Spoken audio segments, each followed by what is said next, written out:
নমস্কার। আজকে আমি একটা নতুন রেসিপি আপনাদের কাছে নিয়ে এসেছি।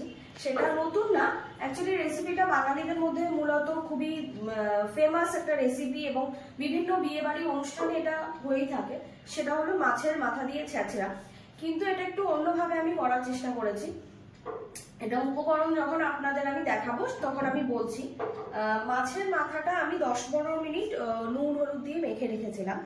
তারপরে আমি এটাকে ভেজে নিয়েছি, কড়া করে ভাজতে হবে, ভেজে নিয়েছি মাছের মাথাটা।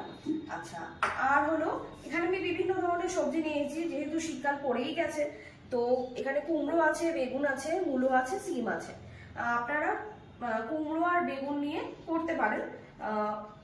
আচ্ছা, আর যেটা হয় পুঁই শাক দেওয়া হয় ছেঁচড়াতে। তো আমি পুঁই শাক নিইনি, আমি এখানে নিয়েছি মূলো শাক। ঠিক আছে, মূলো শাক নিয়েছি, আর ধনেপাতা কুচি এর মধ্যেই দেওয়া আছে, আপনারা আলাদাভাবে দিতে পারেন। আচ্ছা, এবার মশলার মধ্যে আসি। মশলাতে আমি এটা নিয়েছি হলো গোটা জিরে, আপনার কাঁচা লঙ্কা আর আদা পেস্ট, আর এখানে টমেটো কুচি করা আছে। আচ্ছা, ফোড়ন যে আমি দেবো, ফোড়নের জন্য আমি আবার গোটা জিরে নিয়েছি আর শুকনো লঙ্কা নিয়েছি। তো এবার প্রসেসিং এর দিকে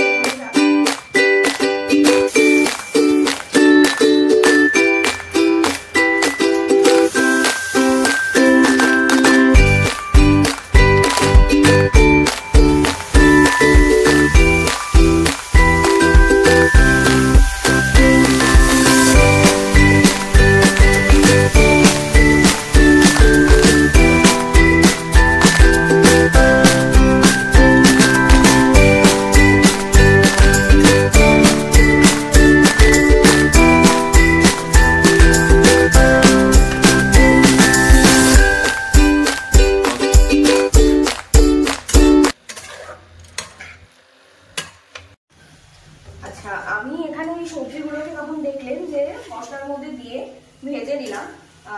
এটা একটু চাপা দিয়ে যখন দেখবেন এরকম একটু তেল বেরিয়েছে, ঠিক আছে, চাপা দিয়ে দিয়ে এটাকে একটু সেদ্ধ করে করে রান্না করতে হবে। একটুখানি জল দিয়ে এটা কষাতে হবে। একটু জল দিয়ে দিলাম, এটাকে আবার একটু কষাতে হবে, কষিয়ে কষিয়ে রান্না করতে হবে এটাকে। সবজিগুলো আমি দেখালাম যে ওটা একটুখানি জল দিয়ে কষাতে হবে। তো কষিয়ে কষিয়ে যতক্ষণ না সবজিটা সেদ্ধ হচ্ছে ততক্ষণ ওই সবজিটাকে রান্না করতে হবে। তার মাঝখানে আমি যেটা করবো, এই যে আমি মূলো শাকটা নিয়েছিলাম, মূলো শাকটা আমি হালকা ভাপিয়ে দেবো।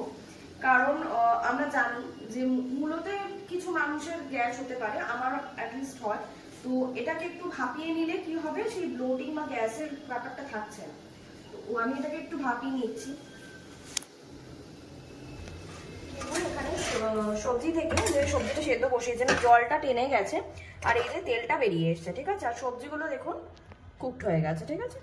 এবার এই যে আমি শাকটা মানে হালকা ভাপিয়ে রেখেছিলাম, সেই শাকটা এর মধ্যে যাবে। ভাপিয়ে রাখা শাকটা আমি এর মধ্যে দিয়ে দিচ্ছি।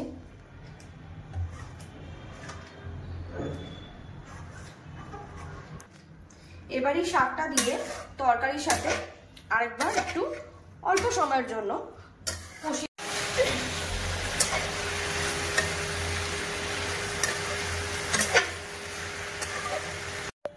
এবার এই ভেজে রাখা মাছের মাথাটা এর মধ্যে দিয়ে দেবো। আচ্ছা, মাছের মাথাটা দিয়ে একটু ভেঙে দিতে হবে, ঠিক আছে, যেহেতু ছেঁচড়া করছি, ঘ্যাট করছি, এটা একটু ভেঙে দিলে ভালো হয়। আচ্ছা, এবার সবজিগুলো না আমি এগুলো ঘেটে দেবো, ঠিক আছে, যেহেতু বললাম ছেঁচড়া, তো সবজিগুলো ঘাটা একটু মাখা মাখা হলে, মানে সবজি, মাছের মাথা, শাক সবই মানে একসাথে মিশে ঘেটে গেলে না জিনিসটা খেতে খুব ভালো লাগে। একটুখানি কষিয়ে নেওয়ার পর মানে মাছের মাথা সবজিগুলো ঘেটে একটু কষিয়ে নেওয়ার পরে দেখুন এখান থেকে জল বেরিয়েছে। যখন জলটা বেরোবে এখানে হালকা মিষ্টি, মানে অল্প চিনি আর ঘি আমি অ্যাড করব। 1 চামচ মতো আমি চিনি দিলাম। চিনিটা দিয়ে একটুখানি আবার কষিয়ে নিতে হবে, ঠিক আছে। আচ্ছা, এবার যখন এই যে জলটা শুকিয়ে গেছে, টেনে গেছে, পুরো মাখা মাখা হয়ে গেছে, তখন আমি অল্প ভাজা মশলা অ্যাড করব, আর সাথে 1 চা চামচ মতো ঘি অ্যাড করব। মিশিয়ে নিতে হবে, মিশিয়ে একটু কষিয়ে নিতে হবে মশলা আর ঘিটাকে। সো এই যে আমাদের তৈরি হয়ে গেছে মূলো শাক দিয়ে ছ্যাঁচড়া, মূলো শাক, মাছের মাথা আর বিভিন্ন ধরনের সবজি দিয়ে ছ্যাঁচড়া।